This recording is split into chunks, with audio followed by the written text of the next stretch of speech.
Hello students, today I'll start with the next chapter from your first unit test syllabus, which is S block elements. Periodicity in properties is completed. Okay, first let me tell you one thing about the S block elements, that in your syllabus the preparation of certain compounds of S block elements which are there in your syllabus, that portion will not be there in your first unit test syllabus. Okay, I have informed you before also through Shantini ma'am, but still I am telling you in this video that in the S block elements chapter, only whatever I am teaching you now will be there in your exam. Means whatever I am teaching you for 3 to 4 videos will be there in your first unit test syllabus, and the portions, that is the preparation of elements, preparation of certain compounds, manufacture of certain compounds, their uses, their properties of the compounds, all those portions are not there. Only what is there? The alkali metals, the alkaline earth metals, and the properties, the physical traits of alkali metals, the physical traits of alkaline earth metals, the chemical reactivity of alkali metals, and the chemical reactivity of alkaline earth metals. Only this part is there in your syllabus.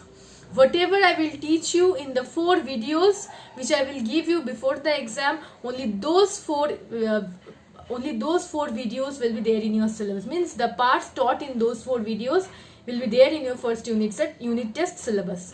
Okay, now I'll start with the chapter. So S block elements, you all know that it comprises of 2 groups. The first group is the alkali metals group, which is group 1A, and the second group is the alkaline earth metals group, which is group 2A. So I'll start with group 1A today in this video. Okay, let's start. So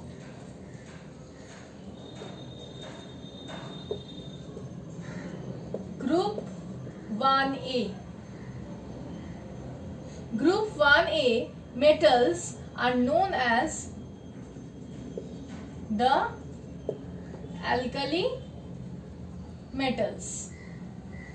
They have the outer electronic configuration of Ns1. You all know that N is the principal quantum number of the outermost energy shell. Let's start with the elements of group 1A. Lithium, sodium, potassium, rubidium, cesium, francium. The electronic configuration of lithium is helium 2s1. That of sodium is neon 3s1. Potassium is argon 4s1. Rubidium is krypton 5s1. Cesium is xenon 6s1, and francium is radon 7s1. So you can see the outermost the electronic configuration of the alkali metals, and the outermost electronic configuration is 2s1, 3s1, 4s1, 5s1, 6s1, 7s1. Means the last electron will enter the S subshell, and the S subshell will have, the last S subshell will have only, means the S subshell of the last energy shell will have only 1 electron present for the alkali metals. Hence they are included in the S block elements. Okay, so this is the elements and the electronic configuration. Now I'll start with the physical traits and properties. Among the physical traits, the first is atomic radii.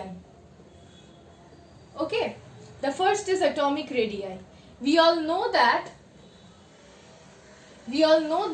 across a period the atomic radii decreases, and down the group the atomic radii increases. We know that across a period, what happens across a period? The atomic number increases. With increase in atomic number, the positive charge of the nucleus increases. As a result, the nuclear charge on the outer electrons increases. The outer electrons will experience a greater attractive force, and so the atomic radii decreases across the period. What happens down the group? Down the group also atomic number increases. As a result, the nuclear charge, means the effective nuclear charge, increases. Okay, both will increase down the group also. But what happens? Down the group, there is successive addition of new shells and shielding effect of inner electrons increases down the group. So down the group, these two effects are present, and the combined effect of these two will outweigh the effect of the increase in nuclear charge.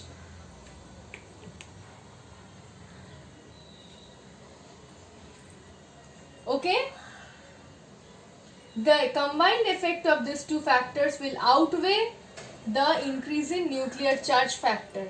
As a result, down the group, the atomic radii increases. Okay? Down the group, the atomic radii increases. Which means that when we move down the group, lithium has the smallest size,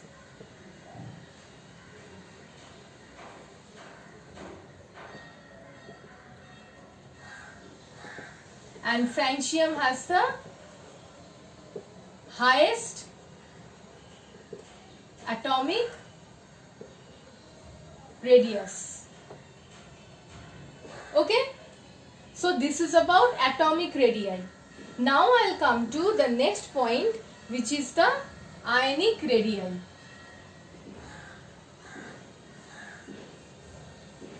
Okay, now remember one thing, that ionic radii also, I will show you how the ionic, means how the cation is formed, that is I am telling you. But before that, just understand one thing, that like the atomic radii, the ionic radii also decreases along a period and increases down a group. So the ionic radii of Li plus will be the smallest, and the ionic radius of Fr plus, actually francium, you know, francium is a radioactive element, so it should not be considered. Okay, now Cs plus has the highest ionic radius because of the same reason as I have told you in atomic radii, the same reason. Okay, now just look at this. A question arises that means why the ionic radii of Li plus is less than that of the atomic radii of lithium, or why the ionic radius of the Cs plus is less than the atomic radius of Cs. I have told this, I have explained this in the periodic table chapter also, but still I will explain this here also.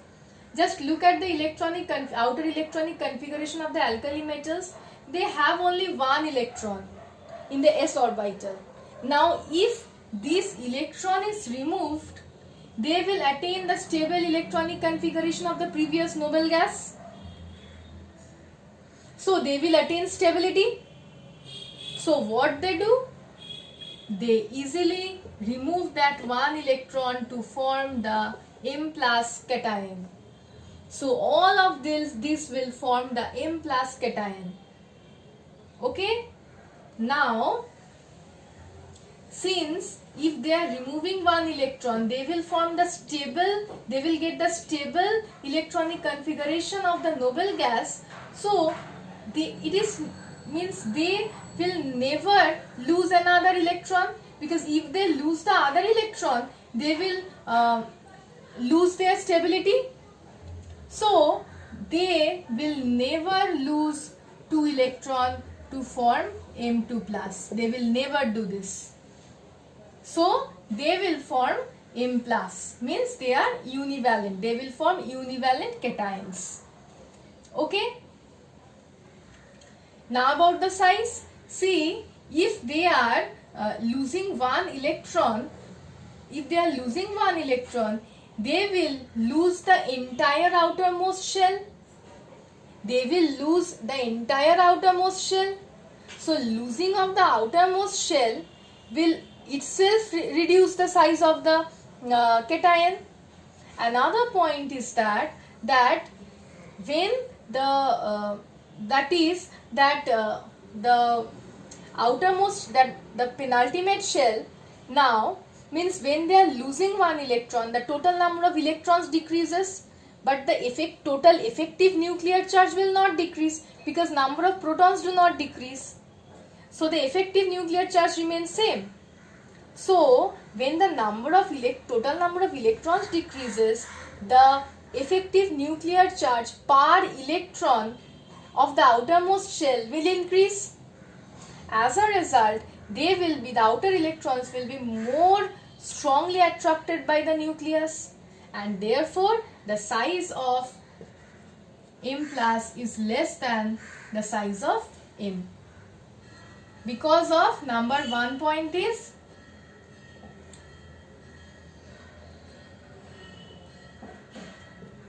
loss of outermost shell, and second point is effective nuclear charge per electron increases. Okay, so this is about the atomic radii and ionic radii. Now I will come to the next point, which is ionization enthalpy.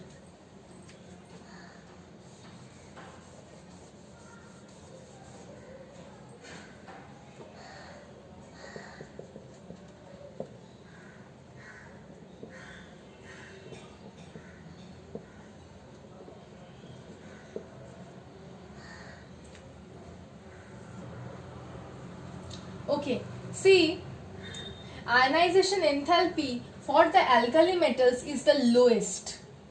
The ionization enthalpy for the alkali metals is the lowest. Why? Because alkali metals have one outermost electron here in the S subshell of the outermost shell. So, if it removes this electron, it will gain the stable noble gas configuration. So what will the alkali metals do? It will easily remove that outermost electron. And if it easily removes that outermost electron, which means that very small amount of energy will be required to remove that outermost electron. And so the ionization enthalpy is lowest for the alkali metals. And we all know that down the group, the ionization enthalpy decreases. Down the group, the ionization enthalpy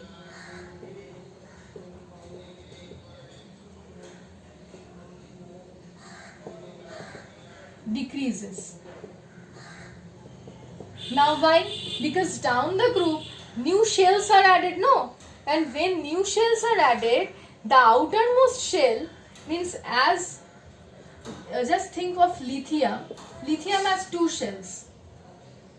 So, then some amount of nuclear force will be exerted on this electron. Now think of potassium.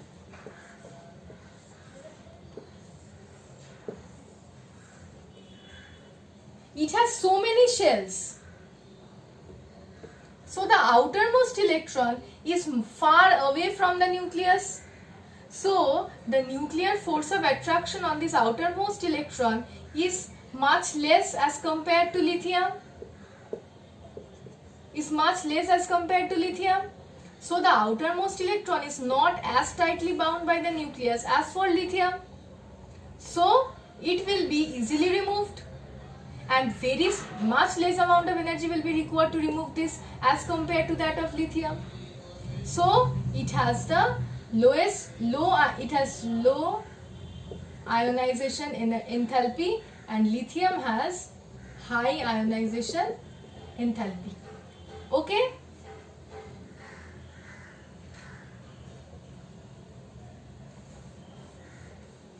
This is why ionization enthalpy decreases down the group. Okay? Now I'll come to this was about the, I forgot to say one thing, that this was all about the first ionization enthalpy. That was about the first ionization enthalpy. Now I'll come to the second ionization enthalpy. See, after the removal of first, I will take one example of lithium and sodium. Look at lithium plus. First, after the removal of one outermost electron, what will be its configuration? 1s2. For sodium plus, after the removal of one outermost electron, what will be its configuration?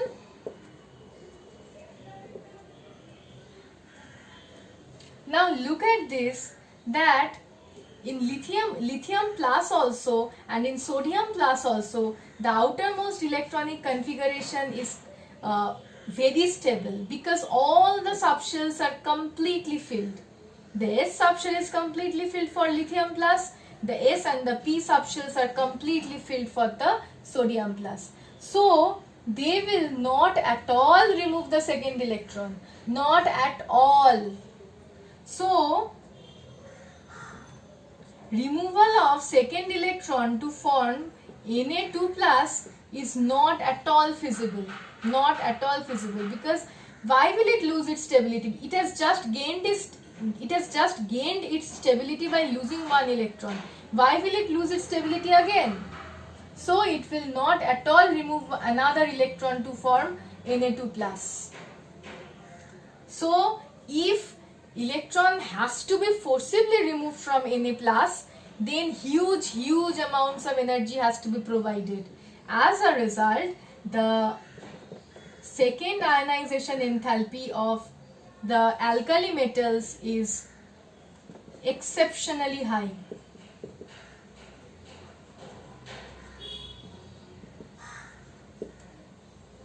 Why? The most important point for this is the stable outer electronic configuration. The next important point is that after the removal of the outermost shell, the less number of electrons present in the Li plus, Na plus, K plus, Rb plus, all the cations, the effective nuclear charge per electron has increased. So the outer electrons are more tightly held by the nucleus now. So removal of that outermost electron is very difficult for the M plus ions. So that is the second point, and the third point is the size of the cation is much less than the size of the neutral metal. As a result, the nuclear charge is more strong on the outermost electrons. So the 3 points, what are the 3 points? Number 1 is the effective nuclear charge per electron for the cation increased. Number 2 is the stable outer electronic configuration of the cation, and the third point is the smaller size of the cation. Because of these 3 points, it should be IE2. The IE2, the second ionization enthalpy of the alkali metals are exceptionally high, and the first ionization enthalpy is low for the alkali metals, very low for the alkali metals, because they will easily remove that loosely bound outer electron to gain the stable electronic configuration of the previous noble gas. Okay, this is about the ionization enthalpy. Now I'll come to the next part, which is the electropositive character. Just look at this. This is very easy, because they will easily lose one electron. So they will easily form the Li plus, Na plus, K plus, Rb plus, Cs plus, all these cations easily. So they are electropositive in nature because they have low ionization enthalpy and they can easily lose electrons. The next is ionic compound. Ionic compound, because they are highly electropositive in nature,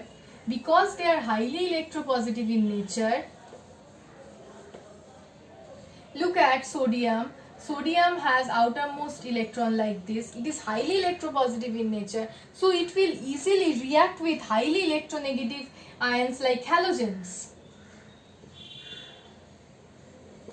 Cl has 7 outermost electrons, and it will combine with the highly electronegative elements to form electropositive compounds, to form electrovalent compounds by the transfer of electrons. Okay, but see, lithium is the first element. We all know that electropositive character increases down the group. And lithium is the first element. So lithium is the only exception. Lithium forms covalent compounds.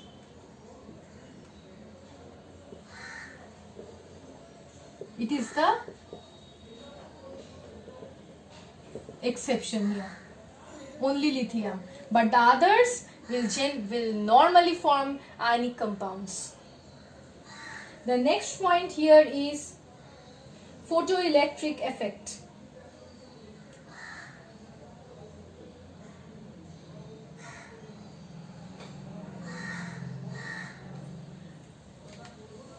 Now, what is photoelectric effect? Consider this to be a metal surface. This is a metal surface. Light, when falls on the metal surface, light is depicted as h nu. Light, when falls on the metal surface, you all have learned this from atomic structure chapter. Light, when falls on the metal surface, what will the metal surface try to do? It will try to emit electrons. This effect was described by Einstein, and this effect is known as photoelectric effect. Einstein have received the Nobel Prize for photoelectric effect.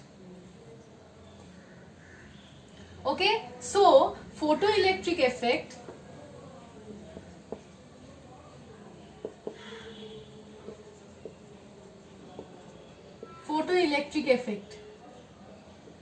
So, what is photoelectric effect? Photoelect means a metal surface, light falls on the metal surface and the metal surface starts emitting electrons, which means that the metal which is required for photoelectric cell, that metal should have a low ionization enthalpy value, because if the ionization enthalpy value is low, which means that the metal will easily remove electron, so it can easily emit electrons. So for photoelectric cells, potassium, rubidium, all these metals are used for photoelectric cell. Why? Because lithium is the first member. So among the groups, I have seen that you all have seen that lithium has the highest ionization enthalpy among the alkalic metals. So it will not be used in the photoelectric cell. The other elements, especially potassium, rubidium, they will be used for the photoelectric cell because they have low ionization enthalpy and they can easily emit electrons. Okay. Now I'll come to the color and the magnetic properties. Now look at the color, and whenever I will talk about color and magnetic properties, I will generally talk about the M plus cations.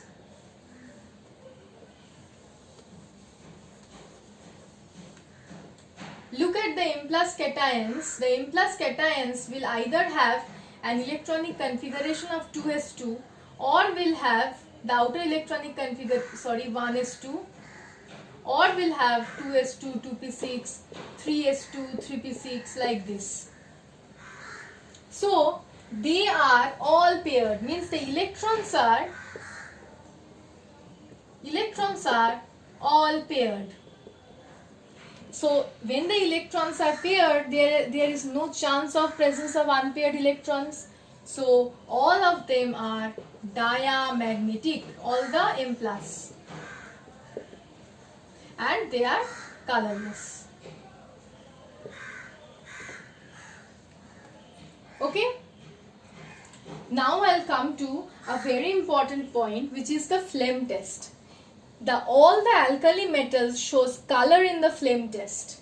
All the alkali metals will show color in the flame test. How?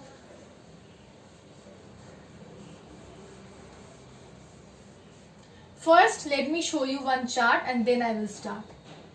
VIBGYOR, violet, indigo, blue, green, yellow, orange, red. These are the 7 colors present in the visible region of electromagnetic spectrum. So these different colors will have different frequencies,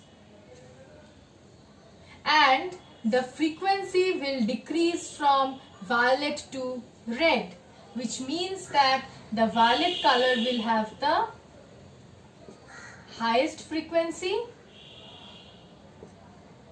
and the red color will have the lowest frequency. Sorry. Oh.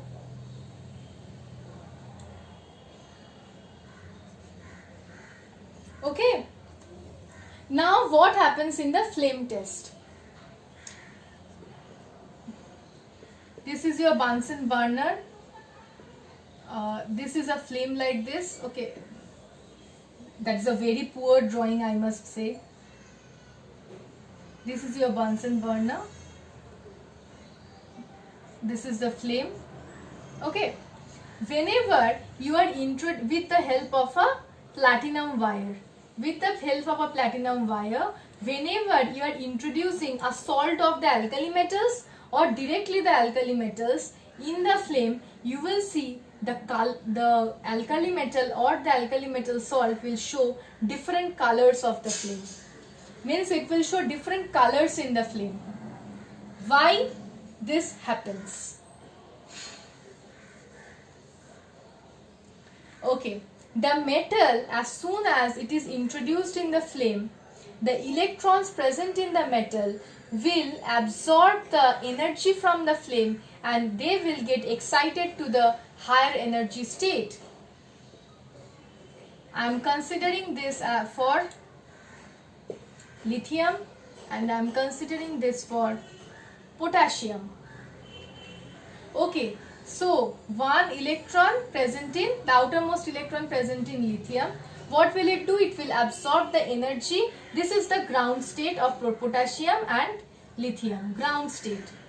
It will absorb energy from the flame and it will excite an electron from the ground state to the higher energy state.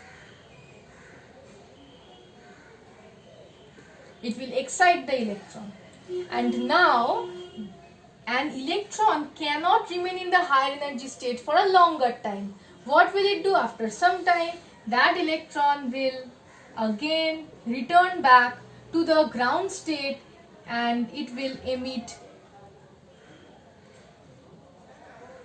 energy in the form of radiation.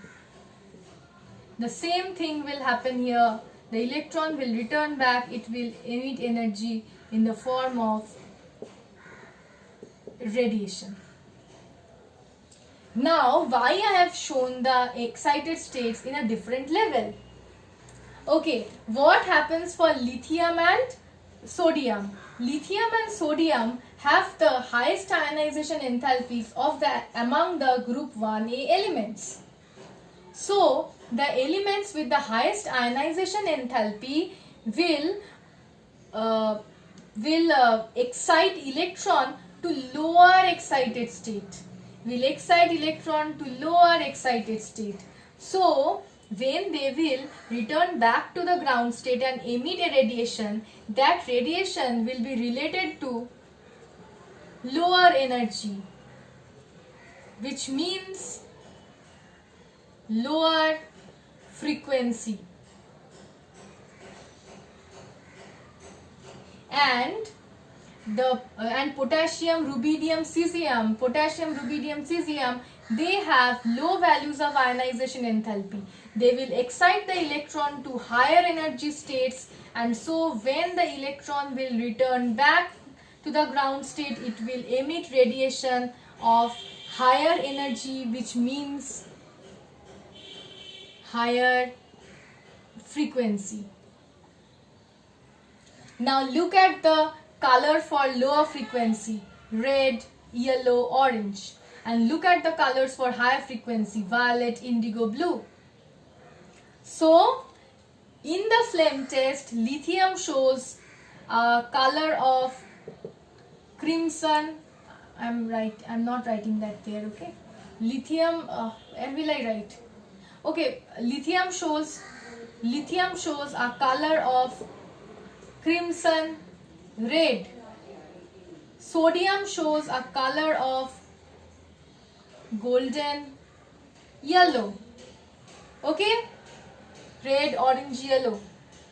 And potassium will give you a lilac flame. Lilac is a mixture of pink and violet. And the rubidium and cesium will give you directly violet flame. Okay? These things happen. So this is how the elements will show different colors in the flame test. Okay?